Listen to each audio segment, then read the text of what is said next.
अस्सलामुअलैकुम जी। तो क्या हाल है आपका? उम्मीद करती हूँ खैर खैरियत से होंगे। मेरे पीछे ये पैरट की वॉइस को आपने इग्नोर करना है, क्योंकि जब भी मैं वॉइस ओवर करने बैठती हूँ ना, तो मेरे साथ ये भी स्टार्ट हो जाते हैं कि हम कैसे पीछे रह सकते हैं जी। तो आज जो मैं केक बना रही हूँ, ये बहुत ही खूबसूरत से केक का मेरे पास एक ऑर्डर आया था। ये मेरे पास एक रेगुलर कस्टमर है इनका, लेकिन जब मुझे टेक्स्ट आया ना, इन्होंने मुझे कुछ इस तरह से कहा कि मैं आपकी रेगुलर कस्टमर हूँ, मैं आपको अक्सर ऑर्डर देती रहती हूँ, लेकिन आप मुझे पहचानेंगे नहीं। मैं बड़ी हैरान भी हुई इनकी ये बात सुन के कि ये मतलब रेगुलर भी हैं और फिर मैं इन्हें पहचानूँगी भी नहीं, ऐसा क्यों कह रही हैं? तो जब मैंने इनसे इसकी रीज़न पूछी, तो इन्होंने मुझे कहा कि मैं आपको अक्सर ऑर्डर देती हूँ, लेकिन ऐसा होता है कि कभी मैं किसी और नंबर से देती हूँ, कभी मेरा कोई और नंबर होता है, तो इसलिए आप मुझे नहीं पहचान सकती। बट जो मैं आपसे केक वगैरह बनवाती रही हूँ ना, मैं आपको उनकी इमेजेस शेयर करती हूँ, तो आप पहचान जाएँगी।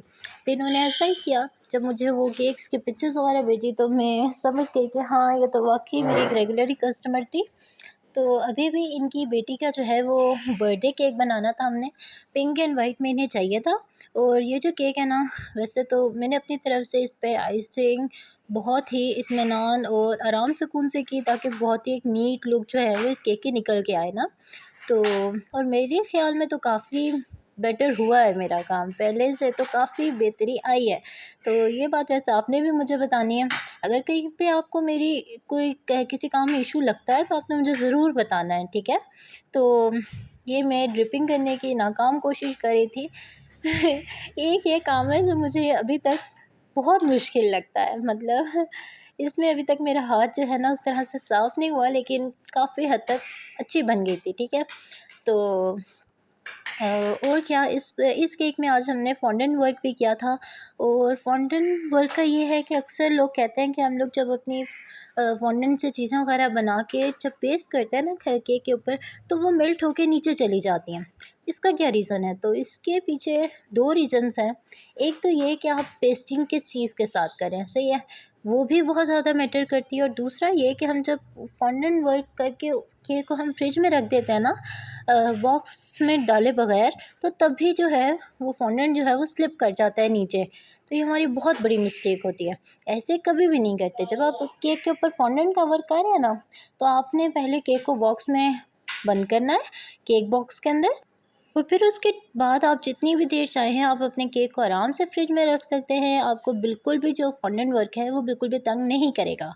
तो इसमें ये जो भी मैं अटैच कर रही हूँ ना, ये मैंने सिंपल ओरियो बिस्किट लिए थे। वैसे तो आप देख के समझ ही गए होंगे। तो मैंने उसके ऊपर जो है वो वाइट क्रीम को कोट करके ना ये शेप दी है। लेकिन ये बड़ा ही खूबसूरत लग रहा था। इन्हीं बिस्किट्स के ऊपर मैंने फिर वाइट चॉकलेट में ना पिंक कलर ऐड करके वो भी यूज़ किए थे, और वो भी बहुत ही खूबसूरत लग रहे थे। तो ऐसा था कि क्लाइंट ने मुझे जब ऑर्डर दिया, उन्होंने मुझे केक से रिलेटेड जो चीज़ें बताई, मैंने वो सब कुछ ना कर लिया था, अपना माइंड बना लिया था, एक लिस्ट बना ली थी। मैं अक्सर पॉइंट्स लिख लेती हूँ जब मुझे क्लाइंट अपने केक के बारे में ना समझा रहा होता है कि हमें क्या चीज़ किस तरह से चाहिए। तो मैंने वो सब कर लिया था। नेक्स्ट डे जब ये केक डिलीवर करना था, मैंने इसकी फ़ाइनल कोटिंग वगैरह करके रख दिया था। तब जो है मेरी क्लाइंट का मैसेज आया मेरे पास कि ऐसा पॉसिबल है कि मुझे आप 3 पाउंड में केक बना के दे दें। उस टाइम तो मतलब मेरे पास और कोई ऑप्शन नहीं था, सही में नहीं था, वरना मैं कभी भी ना नहीं कहती। तो मैं उन्हें चाह के भी ये बात नहीं कर सकती थी, मैं नहीं दे सकती थी इतनी जल्दी में एक नया केक बना के सब कुछ दोबारा से करके, तो मेरे लिए पॉसिबल नहीं था। तो मैंने उन्हें यही कहा कि फिर ऐसा हो सकता है कि मैं आपको साथ में एक एक्स्ट्रा केक बना दूँ, तो आपका काम चल जाएगा। मतलब अगर मतलब ये जो है ये आप इवेंट में कट कर लीजिएगा, और गेस्ट को सर्व करने के लिए आपको एक अलग से केक दे देते हैं। उनको मेरा आइडिया पसंद आ गया, उनके पास भी बिल्कुल लास्ट मिनट पे कोई ऑप्शन नहीं था।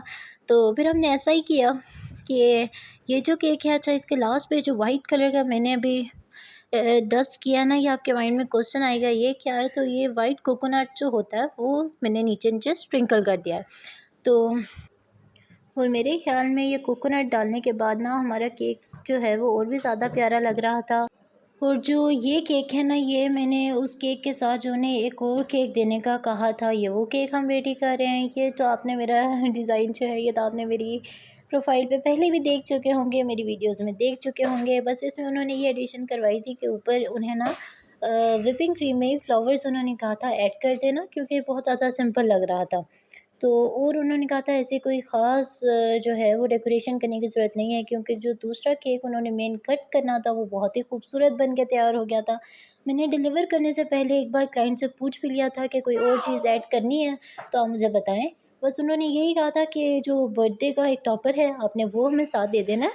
तो वो मैंने ऑर्डर साथ ही केक में ऐड कर दिया था केक बॉक्स में। और ये केक जो है बस इसमें हमने यही फ्लावर्स बनाने थे, इसमें और कुछ भी ऐसा नहीं था। और ये जो है फिर ये मेरे डेली ऑर्डर्स जो होते हैं ये वो केक था। और बस आज के लिए इतना ही था। और आपने मुझे बताना है कि आपको मेरी आज की वीडियो कैसी लगी है, और आपको वो जो मैंने स्टार्टिंग में पिंक केक बनाया है वो आपको कैसा लगा है।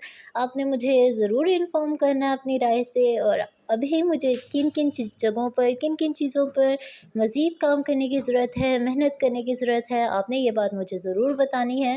तो thank you so much for watching my video. अल्लाह हाफ़िज़।